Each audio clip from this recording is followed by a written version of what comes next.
ఈ పరిస్థితుల్లో విద్యుత్ సంస్థ గురించి మీరు అడుగుతున్నారు. అనేక సంస్థల్లో రిటైర్డ్ ఎంప్లాయీస్ని, రిటైర్డ్ సలహాదారులని, వృద్ధులైన వాళ్ళు, ఈ వృద్ధులైన ఆఫీసర్లను మీరు అడగలేదు.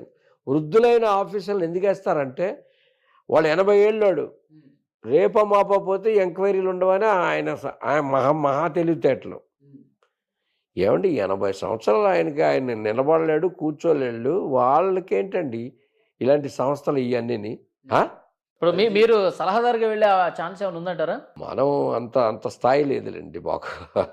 అంటే గత ప్రభుత్వం ఈ విధంగా తప్పులు చేసింది, అవినీతి జరిగింది, అవకతవకలు జరిగింది, ఇవన్నీ కూడా గవర్నమెంట్ చెప్తున్నారు కదా, డీటెయిల్స్ అన్ని చెప్తున్నారు. గవర్నమెంట్కి మేము అన్ని సబ్మిట్ చేసాం. ఎక్కడెక్కడ తప్పులు చేశారు ఇంకా తీస్తున్నాం. ఆర్టీఏలో మేము అడిగిన ఇన్ఫర్మేషన్ ఏమి ఇవ్వలేదు కదా. ఇవాళ ఆర్టీఏ కమిషనరే లేడు. ఎంత గొప్ప విషయం అది. ట్రాన్స్పరెన్సీ మెయింటైన్ చేయడానికే కదా అది వచ్చింది.